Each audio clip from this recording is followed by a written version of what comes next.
Yamaha Jupiter MX karburator, keluhan motor suaranya kasar. Oke teman-teman sudah mendengarkan sendiri suara kasar pada motor Jupiter MX karburator ini yang akan mekanik bengkel kerjakan. Seperti apa suaranya, ngeletek-ngeletek, kletek-kletek, seperti itu ya teman-teman ya. Di sini nanti mekanik bengkel akan memberikan sedikit penganalisaan dan penjelasan tentang penyebab motor suaranya kasar pada Jupiter MX yang akan mekanik bengkel kerjakan ini teman-teman ya. Di sini sengaja belum saya lakukan pembongkaran mesinnya, dan saya baru akan menganalisa terlebih dahulu teman-teman ya. Supaya apa? Supaya teman-teman sudah mempunyai gambaran motor yang suaranya kasar itu penyebabnya apa pada saat motor sebelum kita bongkar-bongkar ya teman-teman ya. Jadi misalkan nih motor teman-teman pada saat jalan atau tiba-tiba atau memang sudah ada terjadi suara kasar sudah cukup lama dan posisi motor dalam keadaan seperti itu, teman-teman bertanya kepada mekanik, "Mas mekanik, ini motor saya kenapa ya kok suaranya kasar, kletek-kletek seperti itu ya?" Kemungkinan nanti keluhan motornya itu kalau misalkan sama seperti motor teman-teman, nanti teman-teman bisa mendapatkan gambaran suara kasarnya dari bagian mana dan dari spare part apa yang kemungkinan mengalami kausan dan kerusakan. Oke teman-teman, langsung saja di sini saya akan fokuskan ya.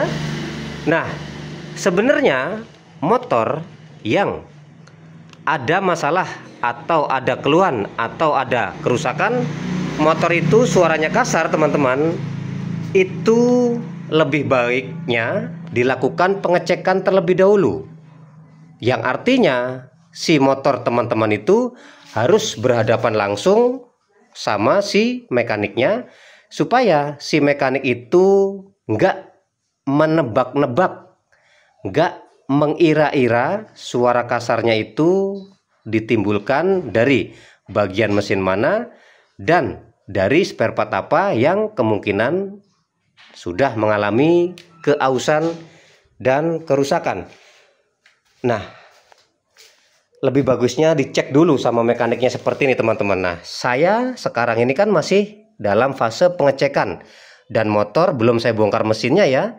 Dari sini yang saya sebutkan itu kita bisa menganalisa terlebih dahulu teman-teman, kalau posisi motor ini sudah kita, yang artinya kalau motor ini sudah berhadapan langsung sama kita teman-teman. Kalau misalkan teman-teman hanya bertanya seputar permasalahan pada motor, khususnya motor suaranya kasar, dan teman-teman hanya lewat telepon atau lewat WA atau Messenger, komen-komen Facebook, nanti yang ada si konsumen itu hanya nebak-nebak saja.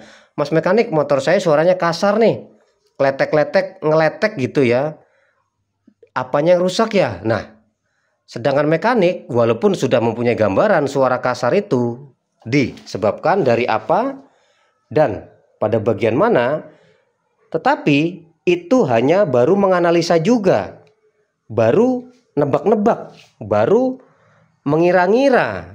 Tapi kalau misalnya motor tersebut sudah berhadapan langsung ke mekaniknya, otomatis motor itu bisa langsung ke analisa, bisa langsung ketebak gitu teman-teman. Kalau misalkan si mekanik itu sudah menguasai di bidang perbaikan motor ya, khususnya yang berat-berat. Nah, ini kan suara kasar seperti ini termasuknya berat nih teman-teman. Karena apa? Ngeletek-ngeletek, minimal itu harus bongkar mesin ya kan. Coba saya nyalakan lagi teman-teman.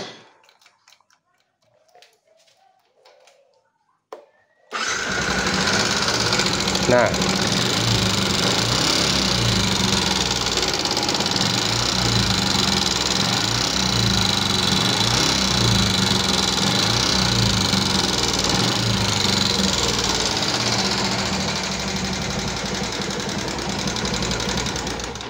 Nah itulah seperti itu teman-teman, harus dicek dulu. Jadi si motor itu usahakan ada di hadapan si mekaniknya, supaya pas si mekanik itu bisa lebih detail dalam melakukan pengecekan kerusakan-kerusakan dan suara kasar itu ditimbulkan dari bagian mesin mana.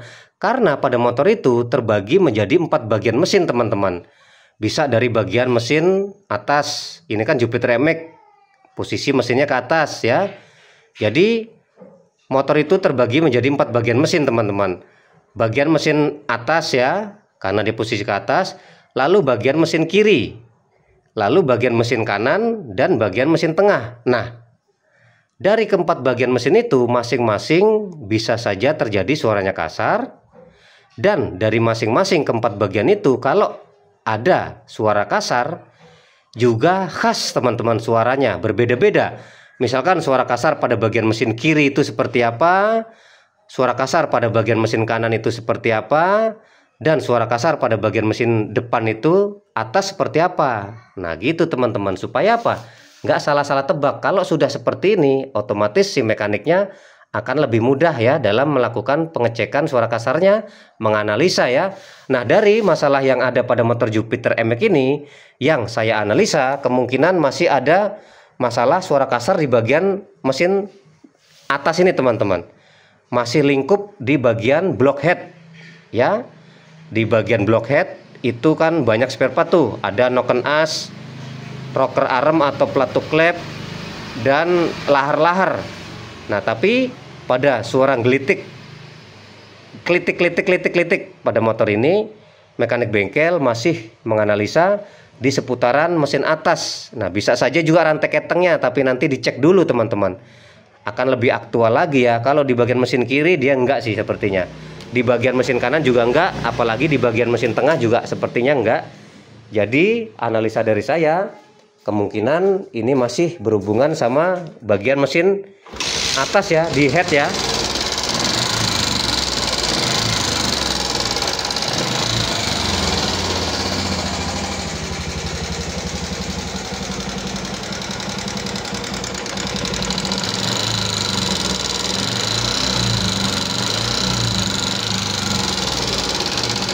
Nah jadi masih kuat di daerah atas nih teman-teman, di bagian mesin atas.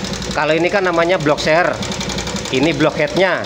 Nah kebanyakan spare part yang ada di bagian blockhead ini, apalagi ini khususnya motor-motor lama juga ya, 2014 ya. Nah kemungkinan sudah banyak kausan, bisa saja rocker armnya atau pelatuk klepnya sudah aus, noken as, dan lahar-lahar, dan setelan klepnya kendor juga bisa teman-teman ya, menyebabkan motor menjadi suaranya kasar, gelitik seperti ini ya. Kalau untuk di seher enggak ya teman-teman.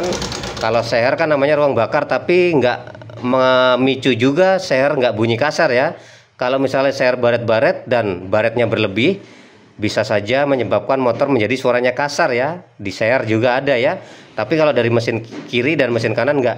Jadi suara kasar yang ada pada motor ini, mekanik bengkel menganalisa masih seputaran di blockhead, bisa setelan klep kendor, bisa pelatuk klep sudah aus, noken as sudah aus juga, dan lahar-laharnya nanti akan saya cek terlebih dahulu, bongkar mesinnya teman-teman ya. Oke teman-teman, mudah-mudahan sedikit penjelasan dan analisa dari saya ini bisa bermanfaat buat teman-teman semua ya. Selalu dukung dan subscribe channel dari Mekanik Bengkel, supaya teman-teman bisa selalu mendapatkan video-video terbaru dari Mekanik Bengkel tentang masalah-masalah yang terjadi pada motor. Dan sukses selalu buat semua.